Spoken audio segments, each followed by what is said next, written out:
ശബരിമലയിൽ മകരവിളക്കൊരുക്കങ്ങൾ പൂർത്തിയായതായി Thiruvithamkoor Devaswom board president K Jayakumar. ഈ മാസം 12 വരെ 51 ലക്ഷം തീർത്ഥാടകരാണ് എത്തിയതെന്നും 429 കോടി രൂപയുടെ വരുമാനമുണ്ടായെന്നും അദ്ദേഹം പറഞ്ഞു. കൂടാതെ വ്യൂ പോയിന്റുകളിൽ കർശന സുരക്ഷ ഒരുക്കിയിട്ടുണ്ട്. അടുത്ത വർഷത്തേക്കുള്ള തയ്യാറെടുപ്പുകളും ആരംഭിച്ചിട്ടുണ്ട്. അടുത്ത മാസം 6-ന് തിരുവനന്തപുരത്ത് അവലോകന യോഗം ചേരും.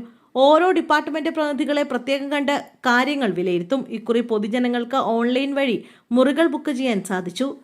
ഈ ബോർഡ് ചുമതലയേറ്റത് പ്രത്യേക സാഹചര്യത്തിലാണ്.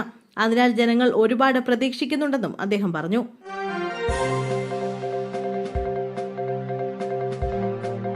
കരൂർ രാഷ്ട്രീയ റാലിക്കിടെ ഉണ്ടായ ദുരന്തവുമായി ബന്ധപ്പെട്ട കേസിൽ നടൻ വിജയിനെ വീണ്ടും ചോദ്യം ചെയ്തു.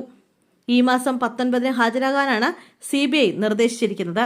കഴിഞ്ഞ ദിവസം കേസിൽ മൊഴി നൽകാൻ വിജയ് ദില്ലിയിലെ CBI ആസ്ഥാനത്തെത്തിയിരുന്നു. രാവിലെ 11 മണിക്കാണ് അന്വേഷണ സംഘത്തിന് മുന്നിലെത്തിയത്.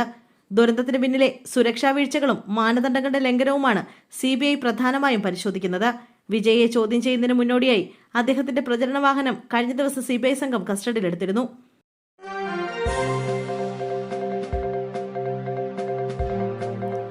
യുവ തിരക്കഥാകൃത്ത് പ്രഫുൽ സുരേഷ് അന്തരിച്ചു. 39 വയസ്സായിരുന്നു. ഹൃദയാഘാതത്തെ തുടർന്നായിരുന്നു അന്ത്യം. നല്ല നിലാവുള്ള രാത്രി എന്ന ചിത്രത്തിലൂടെയാണ് പ്രഫുൽ മലയാള സിനിമയിലേക്ക് എത്തിയത്. വയനാട് പഴയ വൈത്തിരി സ്വദേശിയാണ്. പുതിയ 2 പ്രൊജക്ടുകളുടെ തിരക്കഥ പൂർത്തിയാക്കിയിരുന്നു. ഇതോടെയാണ് വിയോഗം. ഭാര്യ അനുരൂപ. സംസ്കാരം ഇന്ന് രാത്രി 8:30-ന് വീട്ടുവളപ്പിൽ.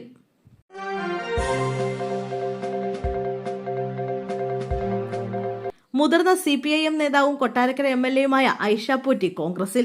പ്രതിപക്ഷ നേതാവ് VD സതീശൻ മാലയിട്ട് സ്വീകരിച്ചു. തൊഴിലുറപ്പ് പദ്ധതി അട്ടിമറിച്ചതിൽ കേന്ദ്ര സർക്കാരിനെതിരെ നടത്തുന്ന കോൺഗ്രസിന്റെ പ്രതിഷേധ വേദിയിൽ വെച്ചാണ് ഐഷ പോറ്റിയെ കോൺഗ്രസിലേക്ക് സ്വാഗതം ചെയ്തത്.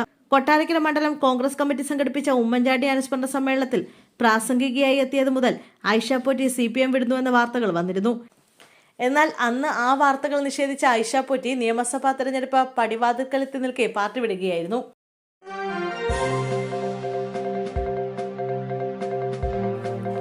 നിയമസഭാ തെരഞ്ഞെടുപ്പ് അടുത്തിരിക്കെ കേരള കോൺഗ്രസ് എം ഇടതുമുന്നണി വിട്ടേക്കുമെന്ന അഭ്യൂഹം ശക്തമാകുന്നതിനിടെ വാർത്തകളോട് പ്രതികരിച്ച കേരള കോൺഗ്രസ് എം ചെയർമാൻ ജോസ് കെ മാണി പാർട്ടിയുടെ രാഷ്ട്രീയ നിലപാട് സംബന്ധിച്ച് ഇപ്പോൾ പുറമെ നടക്കുന്ന ചർച്ചകൾക്ക് പാർട്ടിയുമായി യാതൊരു ബന്ധവുമില്ലെന്ന് ജോസ് കെ മാണി വ്യക്തമാക്കി. കേരള കോൺഗ്രസ് എം പാർട്ടിയുടെ രാഷ്ട്രീയ നിലപാട് പലവട്ടം ആവർത്തിച്ച് വ്യക്തമാക്കിയിട്ടുള്ളതാണ് ജോസ് കെ മാണി ഫേസ്ബുക്ക് പോസ്റ്റിലൂടെ വ്യക്തമാക്കി.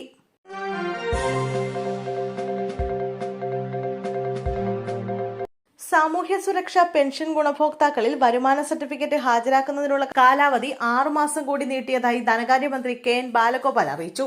ഈ കാലാവധിക്കുള്ളിൽ വരുമാന സർട്ടിഫിക്കറ്റ് ലഭ്യമാക്കാത്തവരുടെ പെൻഷൻ തടയരുതെന്നും വകുപ്പിന് നിർദ്ദേശം നൽകി.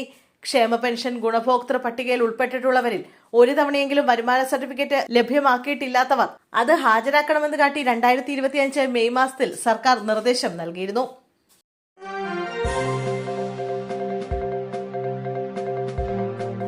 തിരുവനന്തപുരം കോർപ്പറേഷനിലെ വിഴിഞ്ഞം വാർഡ് പിടിച്ചെടുത്ത UDF. LDFന്റെ സിറ്റിംഗ് വാർഡിൽ UDF സ്ഥാനാർത്ഥി KH സുധീർ ഖാൻ വിജയിച്ചു. 172 വോട്ടുകൾക്കാണ് വിജയം. ഇതോടെ തിരുവനന്തപുരം കോർപ്പറേഷനിൽ UDFന് 20 സീറ്റായി. നിലവിൽ ഒരു സ്വതന്ത്രന്റെ പിന്തുണയോടെ 51 സീറ്റുകളുമായി ഭരണം നടത്തുന്ന BJP വിഴിഞ്ഞത്ത് വിജയിച്ചാൽ സ്വന്തം നിലയിൽ കേവല ഭൂരിപക്ഷത്തിലെത്താമായിരുന്നു. എന്നാൽ അതുണ്ടായില്ല. 2015-ലാണ് LDF സീറ്റ് പിടിച്ചെടുക്കുന്നത്. എന്നാൽ തലസ്ഥാനത്ത് LDFന് തിരിച്ചടി തുടരുകയാണ്.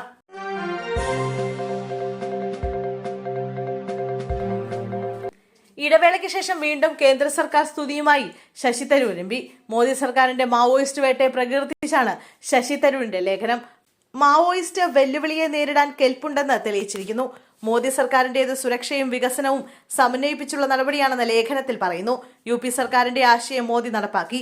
സർക്കാരിന്റെ ഇരുമ്പ് മുഷ്ടി പ്രയോഗത്തിനൊപ്പം വികസനത്തിന്റെ സാന്ത്വന സ്പർശം കൂടിയായപ്പോൾ ദൗത്യം വിജയിച്ചെന്നും തുടരണമെന്നും ശശി തരൂർ ലേഖനത്തിൽ പറയുന്നു.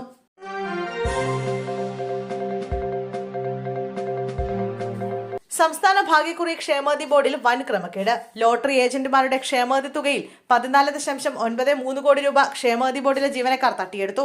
സ്പെഷ്യൽ ഓഡിറ്റ് റിപ്പോർട്ടിലാണ് വൻ ക്രമക്കേട് കണ്ടെത്തിയത്. 2013 മുതൽ 2020 വരെയാണ് തട്ടിപ്പ് നടന്നതെന്നാണ് ഓഡിറ്റ് റിപ്പോർട്ടിലെ കണ്ടെത്തൽ. ക്ഷേമനിധി ബോർഡിലെ ക്ലർക്ക് സംഗീതാണ് കോടികൾ തട്ടിയെടുത്തെന്നാണ് കണ്ടെത്തൽ.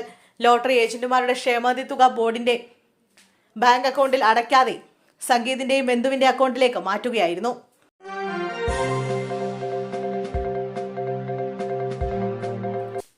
തൃശൂരിൽ നാളെ മുതൽ നടക്കുന്ന സംസ്ഥാന സ്കൂൾ കലോത്സവത്തിന്റെ മുഖ്യവേദി സന്ദർശിച്ച് കേന്ദ്രമന്ത്രി സുരേഷ് ഗോപി. ഇന്ന് പുലർച്ചെയാണ് സുരേഷ് ഗോപി തേക്കൻകാട് മൈതാനത്തെ മുഖ്യവേദിയിലെത്തി കലോത്സവത്തിന്റെ ഒരുക്കം വിലയിരുത്തിയത്. മുഖ്യവേദി സന്ദർശിച്ച ശേഷം ഊട്ടുപുരയും സുരേഷ് ഗോപി സന്ദർശിച്ചു. 2026 തൃശൂർ പൂരത്തിന്റെ കർട്ടൻ റേസറായിരിക്കും കലോത്സവമെന്നും പൂരം കാണുന്ന പോലെ ലോകം മുഴുവൻ കലോത്സവം ഏറ്റെടുക്കുമെന്നും വേദി സന്ദർശിച്ച ശേഷം സുരേഷ് ഗോപി പ്രതികരിച്ചു.